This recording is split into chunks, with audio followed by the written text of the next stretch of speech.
This video will explain what to expect for a cardiac surgery admission here at the Bristol Royal Hospital for Children.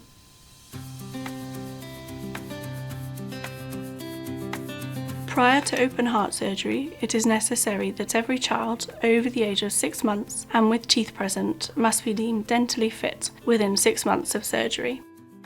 If you are struggling to link your child in with a dentist, please contact the cardiac nurse specialist team. Admission. We admit children the day before their surgery at around about 3 p.m. onto Dolphin Ward, level 6 of the Children's Hospital.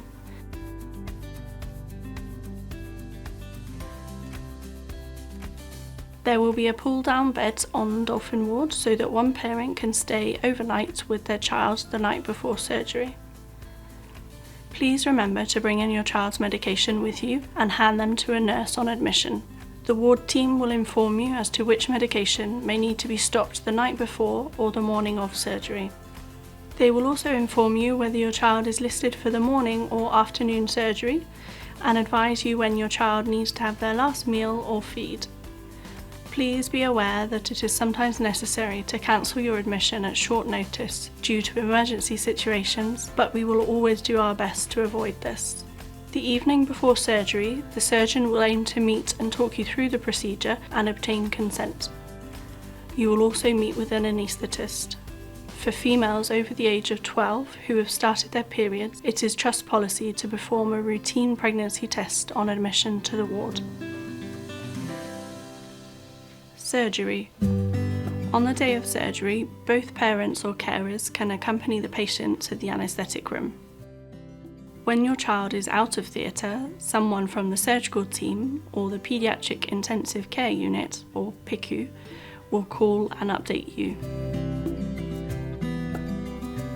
After the surgery on PICU, your child will initially be cared for in our Paediatric Intensive Care Unit.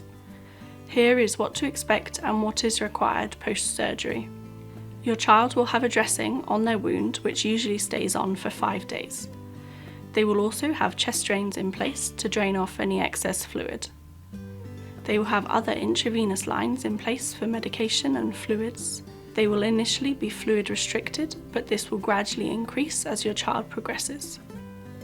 They may also have a breathing tube and a ventilator taking over their work of breathing. They may also require temporary pacing wires that are linked to an external pacing box should they experience any abnormal heart rhythms post-surgery. We recognise that this can be a very daunting time, so please ask a member of staff if you have any questions. Recovery, high dependency unit and ward bed.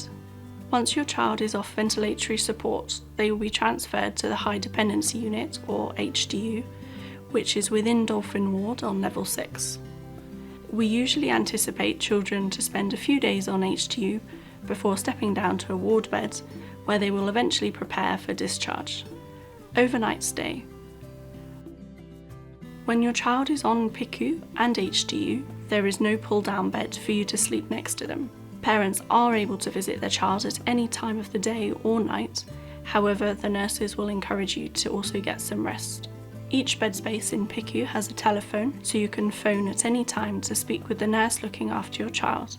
Hospital charity accommodation is available and can be arranged by the ward. When your child has transferred to a ward bed on Dolphin, one parent will be able to stay overnight in the pull-down bed next to the bed space. Discharge.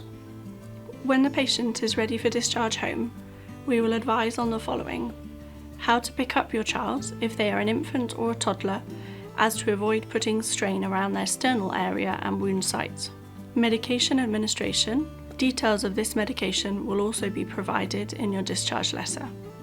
Pain relief such as Calpol or paracetamol as required to ensure that your child is comfortable.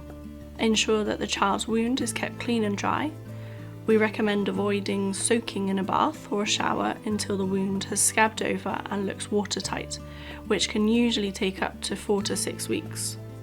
Observation of the wound site for any signs of infection. If you notice any redness, gaping, oozing, or if your child spikes a temperature, please call the cardiac nurses on 0117 342 8286 and/or send a photograph of the wound site to cardiacnurses@uhbw.nhs.uk. Finally, we recommend that your child has 6 weeks off school or nursery from the day of surgery to recover fully. Children in senior school may be able to go back to school on a phased return from around about 4 or 5 weeks. However, please contact the cardiac nursing team to discuss. Follow-up. For patients who have had cardiac surgery involving the bypass machine, their follow-up appointments will be within 2 weeks of discharge. Other surgical patients may be followed up within 4 to 6 weeks. After discharge, we will aim to call you within 72 hours to see how your child is progressing. If you have any queries or concerns, please contact the cardiac nurse specialist team. Thank you for watching this video.